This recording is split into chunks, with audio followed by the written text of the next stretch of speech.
Selamat datang di channel Audio Story Indonesia. Jangan lupa like, komen, dan subscribe untuk mengetahui episode selanjutnya. Kisah kali ini menceritakan tentang perumahan baru yang ternyata dibangun setelah menggusur suatu pemakaman. Apa yang akan terjadi pada warga perumahan itu? Tonton video ini sampai akhir. Angga tersenyum puas sambil melihat rumah barunya. Rumah tipe 45 dengan cat putih bersih dan halaman kecil di depan, cukup untuk ditanami beberapa tanaman hias. Perumahan ini bernama Gria Permata Asri, kompleks yang baru selesai dibangun di pinggiran kota. Harga segini untuk rumah sebagus ini, untung banget kita bisa dapat, ujar Siska, istrinya, sambil menggendong anak mereka, Raka, yang masih berusia 4 tahun. Angga mengangguk.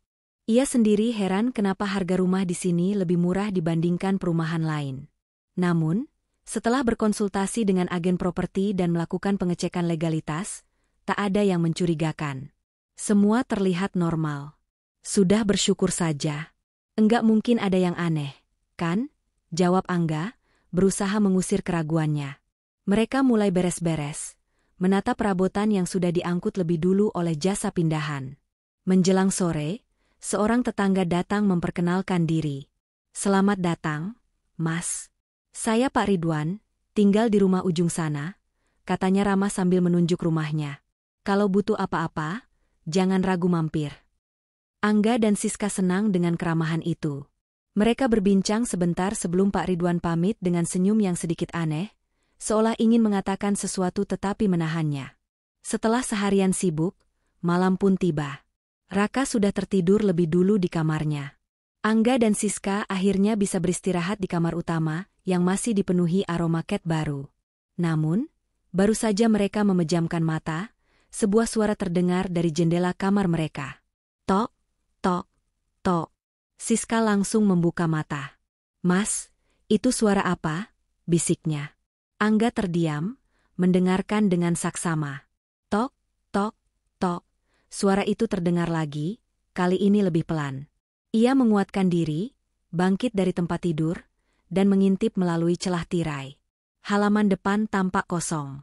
Tidak ada siapapun. Enggak ada apa-apa, katanya, berusaha terdengar tenang. Siska masih merasa tidak nyaman, tetapi akhirnya mereka mencoba tidur lagi. Namun, sekitar pukul 2 dini hari, suara itu kembali terdengar. Kali ini, lebih dekat. Seolah ada sesuatu yang mengetuk tepat di samping kepala mereka.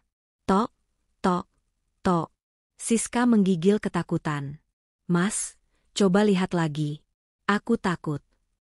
Angga, dengan enggan, menarik tirai jendela lebih lebar. Kali ini, matanya menangkap sesuatu yang membuat bulu kuduknya berdiri. Bayangan hitam samar melintas cepat di depan rumah, seolah menghilang ke dalam gelap. Ia menutup tirai dengan cepat dan menelan ludah. Sudah, tidur saja. Mungkin cuma bayangan pohon. Siska tahu suaminya hanya berusaha menenangkan. Namun, ia tetap berusaha memejamkan mata, meski rasa takut masih menggantung di dadanya. Pagi harinya, saat mereka sarapan di teras, seorang ibu parubaya dari rumah sebelah datang membawa senyum ramah. Selamat pagi. Saya Bu Sumarni, tinggal di rumah sebelah. Maaf kalau tadi malam ada suara-suara aneh, katanya. Angga dan Siska saling berpandangan. Ibu dengar juga? Tanya Siska ragu. Bu Sumarni tersenyum tipis, tetapi sorot matanya penuh arti. Di sini, kadang memang ada gangguan kecil. Tapi lama-lama biasa, kok. Jawaban itu justru membuat mereka semakin tidak tenang. Hari itu, mereka mencoba melupakan kejadian semalam dengan berjalan-jalan di sekitar kompleks. Perumahan ini cukup luas, tetapi banyak rumah yang belum ditempati. Beberapa unit terlihat kosong dengan jendela yang masih tertutup plastik. Saat melewati salah satu rumah yang masih belum ditempati, Raka tiba-tiba berhenti. Ada apa, Nak?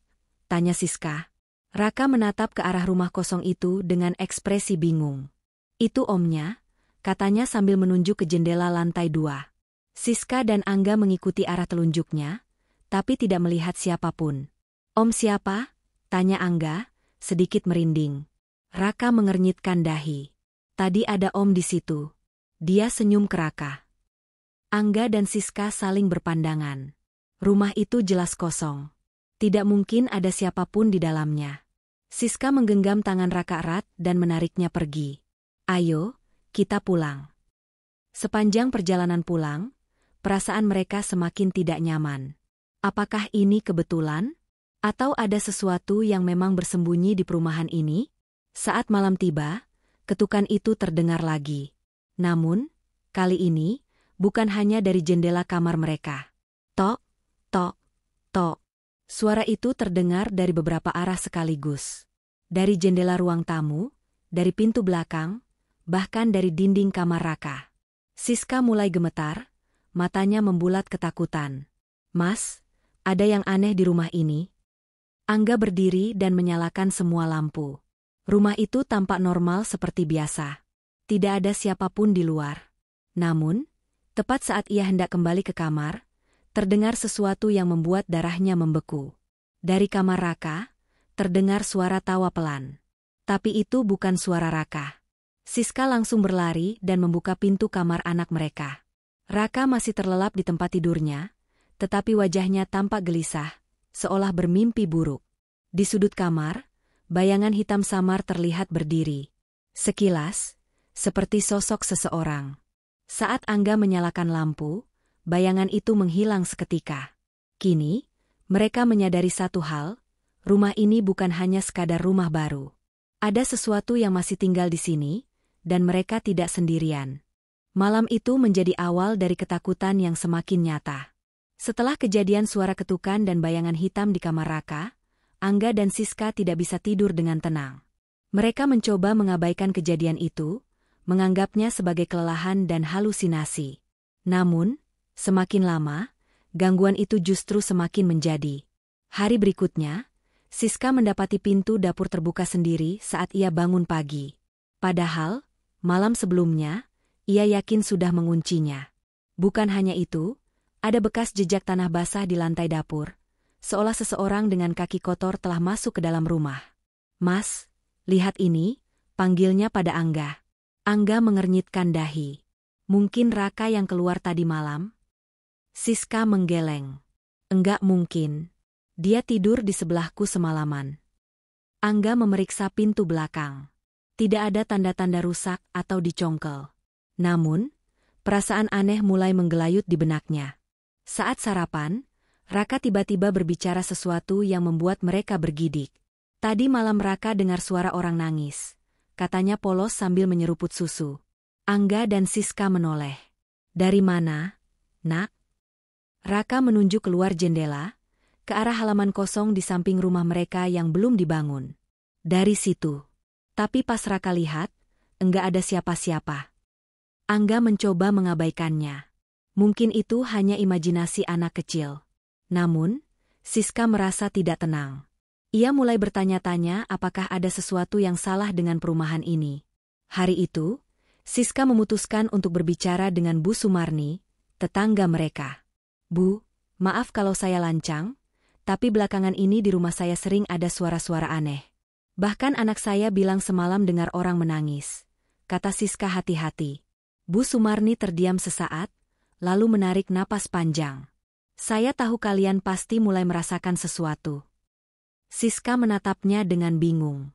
Maksudnya? Bu Sumarni menatap sekitar, memastikan tak ada orang lain yang mendengar. Bu Siska, saya kasih tahu satu hal, perumahan ini dibangun di atas tanah bekas pemakaman. Jantung Siska berdegup kencang. Bu Sumarni melanjutkan dengan suara lebih pelan. Dulu, sebelum rumah-rumah ini dibangun, di sini ada kuburan tua. Pemerintah menggusurnya karena dianggap tidak terurus. Tapi, ada banyak kuburan yang tidak sempat dipindahkan dengan baik. Siska merinding. Jadi, jenazah mereka masih ada di bawah rumah kita. Bu Sumarni mengangguk pelan. Banyak warga di sini yang sudah mengalami kejadian aneh. Ada yang melihat bayangan, mendengar tangisan, bahkan ada yang melihat sosok kepala tanpa tubuh berkeliling di malam hari. Siska merasa lemas. Ia tidak menyangka rumah impiannya justru menyimpan kisah kelam. Kenapa warga tidak melapor? Tanyanya. Bu Sumarni tersenyum miris. Mau lapor ke siapa? Pengembang bilang ini cuma sugesti. Polisi pun tak bisa berbuat apa-apa. Siska pulang dengan perasaan cemas. Ia menceritakan semua pada Angga, yang awalnya tidak percaya. Ah, itu cuma mitos. Lagi pula, sudah banyak perumahan yang dibangun di bekas kuburan. Katanya, mencoba menenangkan diri sendiri. Namun, malam itu, Angga mengalami sesuatu yang membuatnya mulai percaya. Pukul 2 dini hari, Angga terbangun karena suara aneh. Awalnya ia mengira itu hanya angin. Tapi saat ia duduk di tempat tidur, suara itu semakin jelas. Suara langkah kaki. Langkah kaki itu terdengar berjalan pelan di dalam rumah.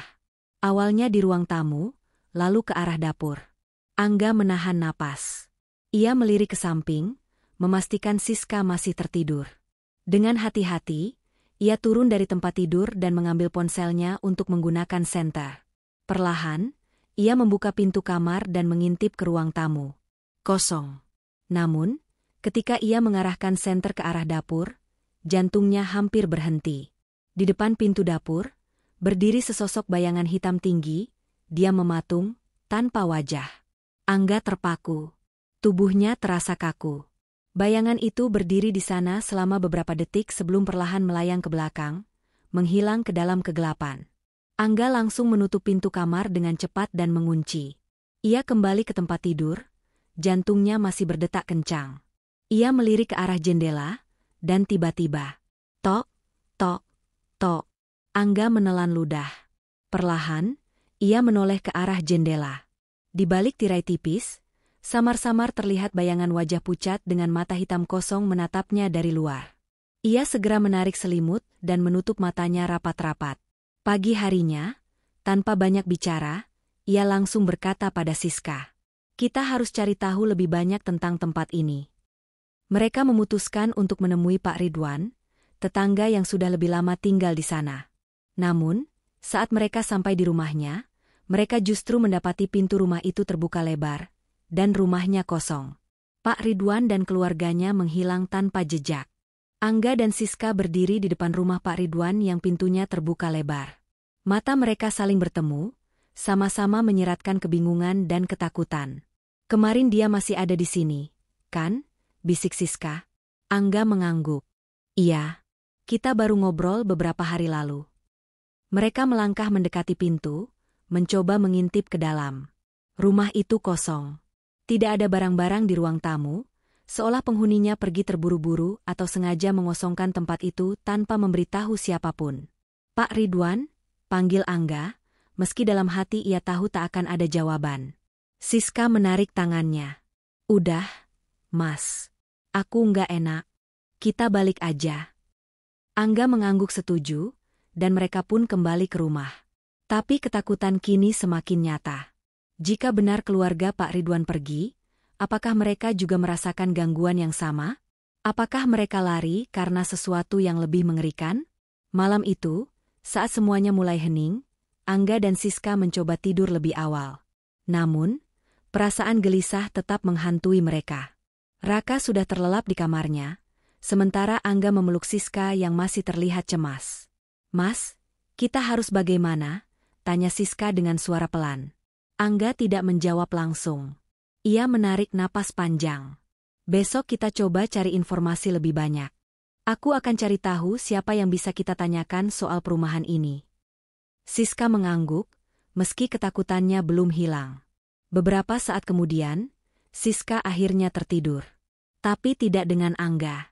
Entah kenapa, matanya sulit terpejam. Dan saat ia mulai terlelap, Angga bermimpi. Dalam mimpinya, ia berdiri di tengah tanah kosong yang penuh kabut. Di sekelilingnya, terdapat banyak batu nisan tua yang sebagian sudah miring atau roboh. Beberapa bahkan tertimbun tanah. Ia melihat seorang pria tua duduk di salah satu batu nisan, wajahnya tertutup rambut panjang yang kusut. Dengan suara serak, pria itu berkata, "Mereka tidak pergi. Mereka masih di sini." Angga merasa tubuhnya menegang. Ia ingin bertanya, tapi suaranya tercekat. Lalu, tiba-tiba, tanah di sekelilingnya mulai berguncang. Dari dalam tanah, tangan-tangan kurus dan pucat mencuat keluar, mencakar udara seolah ingin menyeretnya ke dalam. Angga ingin berlari, tapi tubuhnya terasa berat. Ia mencoba berteriak, tapi suaranya tidak keluar. Salah satu tangan berhasil meraih pergelangan kakinya. Dan saat itu juga, ia terbangun dengan napas memburu. Dadanya naik turun cepat. Keringat dingin mengalir di pelipisnya. Ia menoleh ke sisi tempat tidur dan melihat Siska masih tertidur lelap. Tapi ada sesuatu yang aneh. Di sudut kamar, di samping lemari, ada bayangan hitam yang berdiri diam. Angga membeku.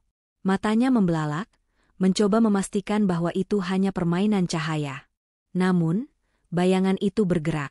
Perlahan, ia mendekat ke tempat tidur. Angga ingin berteriak, ingin membangunkan Siska, tapi tubuhnya terasa kaku. Lalu, bayangan itu berhenti di sisi tempat tidur. Dan berbisik dengan suara yang dalam dan serak. "Pergi, atau kau akan ikut bersama kami." Dalam sekejap, bayangan itu lenyap. Angga langsung terduduk, napasnya masih tersengal. Ia melihat ke sekeliling. Tidak ada apa-apa. Kamar mereka masih seperti biasa. Tapi ia tahu, itu bukan mimpi. Keesokan harinya, mereka menemui Bu Sumarni lagi. Bu Sumarni menatap mereka dengan tatapan prihatin. "Saya tahu kalian pasti mengalami sesuatu lagi, kan?" Angga mengangguk. "Kami perlu tahu lebih banyak tentang tempat ini, Bu. Ada seseorang yang bisa kami tanyai?" Bu Sumarni berpikir sejenak, lalu berkata, "Ada satu orang yang mungkin bisa membantu. Pak Darsono, dia tinggal di desa sebelah. Dulu dia salah satu pengurus makam sebelum tempat ini dibangun." Tanpa berpikir panjang, Angga dan Siska memutuskan pergi menemui Pak Darsono. Mereka menempuh perjalanan sekitar 15 menit ke desa sebelah, di mana mereka menemukan rumah kayu tua di pinggir sawah. Seorang pria tua dengan wajah keriput dan tatapan tajam menyambut mereka di beranda. "Kalian penghuni baru di perumahan itu, ya?" tanyanya sebelum mereka sempat memperkenalkan diri. Angga dan Siska terkejut. "Bapak tahu?" tanya Siska. Pak Darsono mengangguk pelan. "Saya sudah menunggu ada orang yang datang. Saya tahu cepat atau lambat, mereka akan mulai mengganggu." Angga merinding. "Siapa mereka, Pak?" Pak Darsono menatap mereka lama sebelum akhirnya menjawab. "Arwah yang tidak tenang." Ia menarik napas sebelum melanjutkan, "Kuburan di sana digusur tanpa upacara pemindahan. Banyak jasad yang tidak dipindahkan dengan benar, dan beberapa bahkan masih tertinggal di bawah rumah kalian. Mereka merasa tempat mereka direbut paksa, dan sekarang, mereka ingin kembali." Angga dan Siska saling berpandangan, merasakan ketakutan semakin menjalar. "Lalu, apa yang bisa kami lakukan, Pak?" tanya Siska. Pak Darsono menatap mereka dengan serius. "Kalian harus menenangkan mereka. Jika tidak, mereka tidak akan berhenti mengganggu." Angga menelan ludah. "Bagaimana caranya?" Pak Darsono menghela napas panjang. "Ada cara, tapi risikonya besar." Siska mulai gemetar. "Risiko seperti apa, Pak?" Pak Darsono menatap mereka dalam-dalam. "Jika ritual gagal, kalian bisa jadi bagian dari mereka." Angga dan Siska duduk dengan gelisah di beranda rumah Pak Darsono. Udara terasa semakin dingin meski matahari masih bersinar. Kata-kata pria tua itu masih terngiang di benak mereka. "Jika ritual gagal, kalian bisa jadi bagian dari mereka." Angga menelan ludah. "Pak, maksudnya bagaimana?" Pak Darsono menatap mereka lekat-lekat sebelum menjawab. "Ritual ini bukan sekadar memindahkan arwah. Ini tentang meminta izin dan menenangkan mereka yang marah. Jika mereka menolak, maka kalian akan terjebak di antara dunia ini dan dunia mereka." Siska meremas tangan Angga dengan erat. "Apa tidak ada cara lain?" tanyanya dengan suara bergetar. Pak Darsono menggeleng. "Kalian bisa pergi dari sana. Tapi ingat, mereka sudah menganggap kalian bagian dari tanah itu. Pergi pun tak menjamin kalian bebas." Sejenak, keduanya terdiam. Pergi memang terdengar lebih mudah. Tapi bagaimana dengan rumah yang telah mereka beli dengan susah payah? Bagaimana dengan hidup yang baru saja mereka bangun? Akhirnya, Angga menarik napas dalam. "Baik, Pak. Apa yang harus kami lakukan?" Pak Darsono bangkit dan masuk ke dalam rumah. Tak lama, Ia kembali dengan sebuah kantong kain hitam dan sebuah botol berisi air yang tampak keruh. Ini air doa. Akan kita gunakan untuk menyucikan rumah kalian. Angga dan Siska saling berpandangan, lalu mengangguk. Mereka berdua tidak tahu apa yang akan terjadi malam ini, tapi mereka tahu tidak ada jalan lain. Malam itu, ritual dimulai. Pak Darsono meminta mereka mematikan semua lampu dan hanya menyalakan beberapa lilin di setiap sudut rumah. Ruangan terasa lebih dingin dari biasanya, seolah udara membeku di sekeliling mereka. Raka sudah dibawa menginap ke rumah Bu Sumarni agar tidak terlibat dalam ritual ini. Angga dan Siska berdiri di ruang tamu, sementara Pak Darsono menuangkan air doa ke dalam mangkuk kecil. Ia mulai merapal doa dalam bahasa yang tidak mereka mengerti, suara parau dan penuh wibawa menggema di seluruh ruangan. Namun, baru beberapa menit berlalu, suasana tiba-tiba berubah. Angin dingin berhembus kencang meskipun semua jendela tertutup. Api lilin bergetar hebat, beberapa bahkan padam begitu saja. Lalu, terdengar ketukan keras di jendela. Tok, tok, tok. Siska menggenggam lengan Angga erat. Mas, itu. Pak Darsono tetap melanjutkan doanya, tapi suara ketukan semakin keras, berpindah dari satu jendela ke jendela lain, seolah ada sesuatu yang berlari mengelilingi rumah. Kemudian, terdengar suara isakan pelan. Siska menoleh ke arah sudut ruangan. Di sana, berdiri sosok wanita berambut panjang, mengenakan kain putih kotor. Wajahnya tertutup rambut, tapi tubuhnya terlihat sedikit bergetar, seolah ia sedang menangis. Siska menutup mulutnya, berusaha menahan teriakan. Angga merasakan bulu kuduknya berdiri. Pak, apa yang harus kita lakukan? Pak Darsono membuka kantong kain hitamnya dan mengeluarkan segenggam bunga kering. Ia menebarkannya ke udara sambil terus membaca doa. Namun, tiba-tiba, sosok wanita itu bergerak cepat ke arah mereka. Dengan suara melengking, ia berteriak, "Ini tempatku." Lilin-lilin yang tersisa padam bersamaan. Ruangan berubah gelap total. Dalam kegelapan, Siska bisa merasakan sesuatu menyentuh bahunya. Ia ingin berlari, tapi tubuhnya terasa berat. Seperti ada tangan yang mencengkeramnya, menahannya di tempat. Angga, bisiknya ketakutan. Namun, suaminya tidak menjawab. Yang terdengar hanya suara Pak Darsono yang terus merapal doa dengan suara semakin keras. Perlahan, lilin-lilin menyala kembali, dan Siska melihat sesuatu yang membuatnya nyaris pingsan. Angga berdiri dengan wajah kosong, matanya hitam legam, dan di belakangnya, sesosok kepala tanpa tubuh melayang, menempel di punggungnya. Siska menjerit. Pak Darsono langsung melemparkan air doa ke tubuh Angga. Sosok kepala tanpa tubuh itu mengeluarkan suara melengking sebelum menghilang dalam asap hitam. Angga jatuh tersungkur.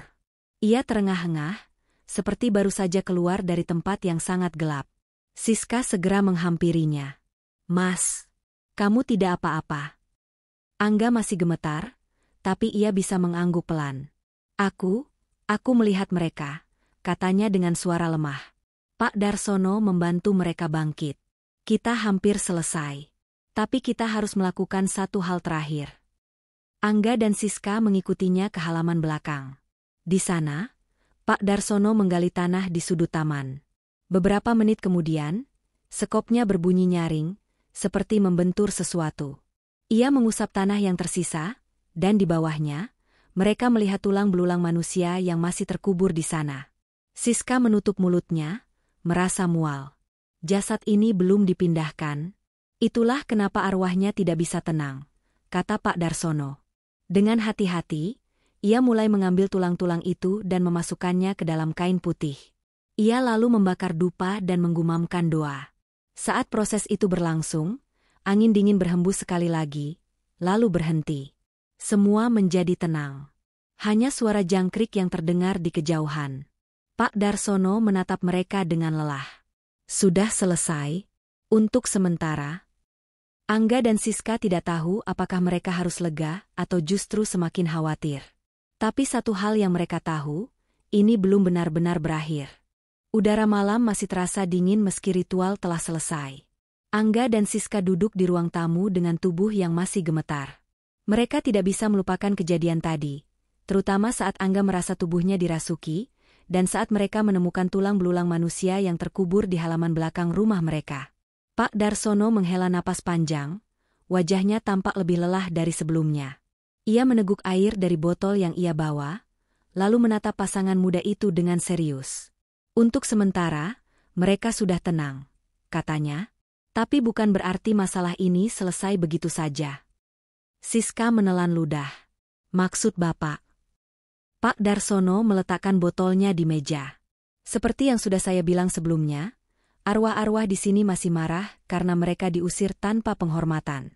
Beberapa sudah tenang setelah kita lakukan ritual ini, tapi ada yang masih menolak pergi. Angga mengusap wajahnya, berusaha mencerna semuanya. Jadi, apa yang harus kita lakukan sekarang? Apakah kita harus pindah? Pak Darsono terdiam sejenak, lalu menggeleng.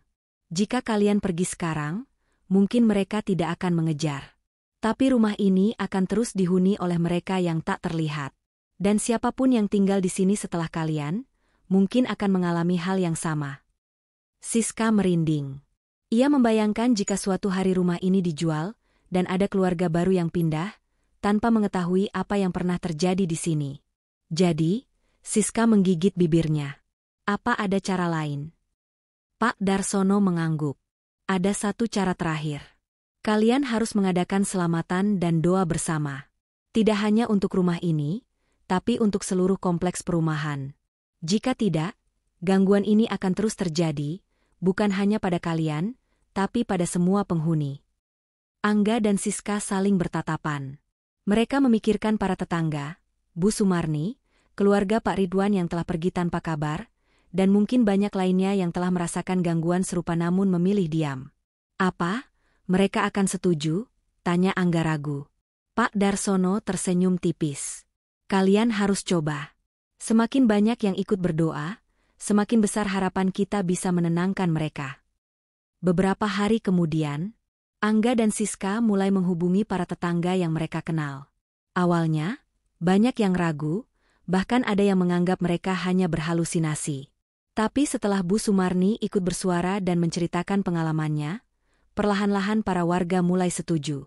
Tak disangka, ternyata hampir semua penghuni perumahan ini pernah mengalami kejadian aneh.